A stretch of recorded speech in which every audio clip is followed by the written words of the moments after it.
Hey guys, it's Megan with Vigilante Vibes, and today I want to talk about the first two episodes of Your Friendly Neighborhood Spider-Man. It released last night, so let's break down the episodes. Let's talk about what we thought about it, and then you guys let me know in the comments, did you dig it? Did you not? Cool. So, episode 1, Amazing Fantasy. It starts with Peter is going to a new school for genius kids called Midtown High. You know, he says his goodbyes to May. They have a nice moment together. And then a Marvel Sparkle Circle. I think we all know what those are. The Doctor Strange thing. We know. It appears and Doctor Strange steps through, caught in a battle with a symbiote like alien creature. I don't know what it was, but it looked pretty badass. Peter quickly jumps into action, rescuing Nico Minoru as the school is being destroyed. As they exchange words, a spider falls out of the portal, and when it closes, the web snaps, leaving the spider on Peter's back. The spider bites him on the back of the neck, causing Peter to pass out as it scurries off, hiding on an unseen student's backpack, which I think that's going to come back at some point. Now, jump 2 months later, Peter is now Spider-Man, wearing a homemade suit and using a rudimentary web shooters. He swings a school, Rockford Bales High, seeing as Midtown is still being rebuilt because of the Doctor Strange incident. After missing his train and beats up some muggers on the way, saving Harry Osborn's life in the process, which I thought was if that whole scene felt so Spider-Man to me. I don't know why. It just did. Back at school, Peter learns that Pearl is dating Lonnie Lincoln, a high school jock who's surprisingly more intelligent than Peter thought, so egg on Peter's face. The two became lab partners, and it quickly becomes clear that Lonnie is actually a genuinely good dude who wants to befriend Peter. So, which is so different than the usual. We've seen it, Flash Thompson and Peter Parker. Now this jock is like, hell yeah, Peter. And it was nice to see.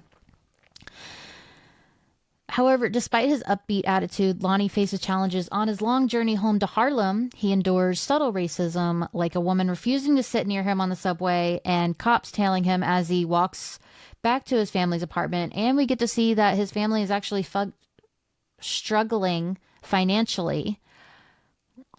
So that was sad. Meanwhile, Spider-Man stops a robber who stole from a pizzeria. He convinces the owner to cut the woman some slack, explaining that she's recently lost her job and she's struggling. Aren't we all? As a reward, Spider-Man gets a free pizza and heads home.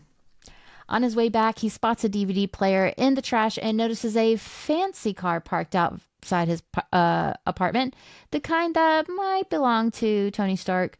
When Peter gets home, Aunt May is there, but she's not alone. Norman Osborn is sitting next to her and wants to talk to Peter. I loved that whole callback to Captain America Civil War. That was so well done. That was awesome. So episode 1, I really liked it. I think it came out strong. I think they finished strong. It felt like I was reading a Spider-Man comic, honestly, with banter, with everything that happens, with so many things. While it was very fun, there was also some moments that were like more deep than others, like the woman struggling financially and crying after she stole from the pizzeria, or the challenges that Lonnie faces in real life, like racism. All of that, I liked that because it made it very relatable. So I thought it was fun. It was a strong start, I'd say. But episode 2, the Parker Luck. It starts right where the episode 1 ended. As expected, Peter Parker is stunned to find billionaire Norman Osborn waiting for him in his apartment at the start of the second episode of Your Friendly Neighborhood Spider-Man. The Oscorp CEO reveals that he found Peter through his impressive academic record at Rockford Bales High and is currently impressed by what he's seen. He wants Peter to come and work at Oscorp and offers him a paid internship, which never happens. Needless to say, it's a dream come true for the web-slinger. Later, Peter catches a creep trying to rob a woman and is introduced to the rest of the football team by Lonnie Lincoln, who continues to defy the typical high school jock stereotype, which I love. because we've seen it over and over and over. It's nice to see something different. Nico, however, isn't a fan of Norman and finds him suspicious, as she should. So, at Oscorp, Peter watches a video showcasing Norman's philanthropic efforts, painting him as a generous businessman, which we've all seen before. But it's Norman Osborn. It kind of comes with the territory. Peter isn't the only intern at Oscorp. He meets Amadeus Cho, a girl named Aisha from Wakanda, and Jean Foucault. Dr. Bentley Whitman is in charge of their group and doesn't seem too thrilled to be overseeing these young interns. He actually sounds like he hates the idea with a burning passion. After assessing their skill, Peter is paired with Dr. Carla Connors, an energy researcher who notably has only one arm, making her a gender swap version of Kurt Connors, aka the Lizard. So there's a lot of characters here that some you might know, some you might not. I am releasing a video today, probably right after you see this video, it'll be there, talking about all of these characters, all of their comic counterparts, so check it out. Shameless plug, I guess. The Stark arc reactor is brought up with Norman apparently keen on creating his own version. Meanwhile, Peter and Nico get an invitation to a party hosted by the football team, which felt very Tom Holland, Peter, and Ned. That's what it felt like. After a brief Crusher Hogan Easter egg flashes up on the TV, Peter spots a news report about a nearby fire and changes in the stairwell before swinging into action, which was, hindsight, was not a good idea.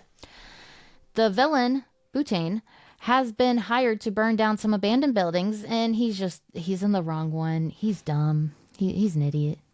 But I guess, yeah, that's what happens when you don't hire quality.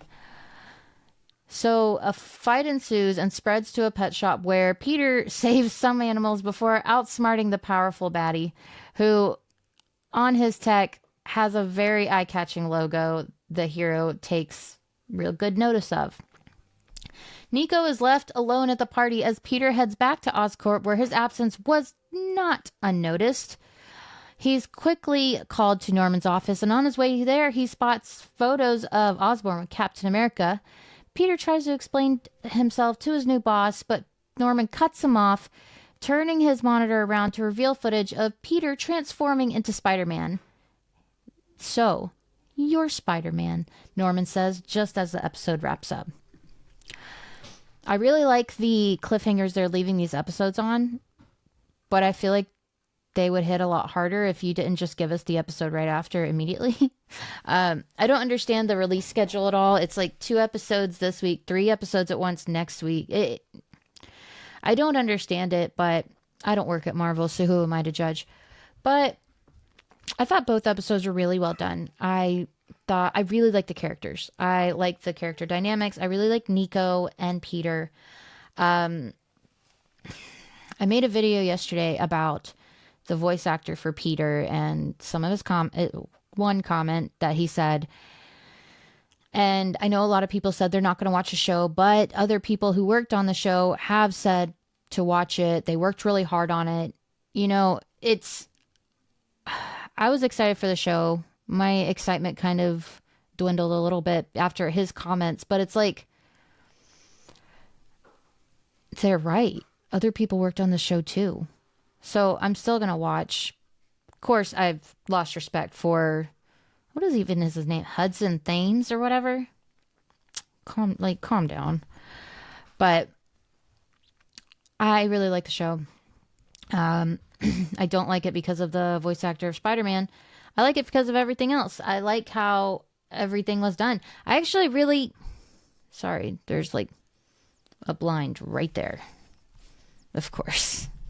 I actually really like the animation. I didn't think I would. It grew on me with each trailer or each clip they released. But this time I didn't even notice it. I actually really dug it. I thought both episodes were really well done. That was a very, very strong start for a show that's already been renewed already. Before the show even aired, they renewed it. So that shows like how much good feedback they're getting, because every episode, not every episode, every review I've seen, the people that got screeners or all that who saw it early, they've all been glowing. And I see why, because it does feel like it was made for the fans of Spider-Man. I felt like it. I'm like the biggest Spider-Man fan. Maybe not the biggest. I mean, there's probably someone bigger. But to me, I'm the biggest. So I thought it was really well done. I thought it felt like a comic book came to life. The Spider-Verse movies have that feeling too, that it's a comic book that came to life, but it's very different from this. So apples and oranges. But I really like it. I'm excited to see where it goes. I'm excited to see what other characters we get to see. Also, I really, really want the little hanging thing in May's car of Iron Man on the rearview mirror. I want to hang it right here. I want it so bad. It's so cute. But that is my breakdown. That is my review of the first 2 episodes of Your Friendly Neighborhood Spider-Man. It is currently on Disney Plus. Well, the first 2 episodes are. So check them out. Let me know what you guys think. If you have watched it, let me know in the comments what you think. Are you still going to check out the show despite what the voice actor said? I get it if you don't want to. I get it if you do want to. No shame, no judgment from me. Let me know in the comments what you guys think. And check out my other video that is about all the characters in the show and their comic counterparts and how they're all actually kind of Easter eggs. So, have a marvelous day.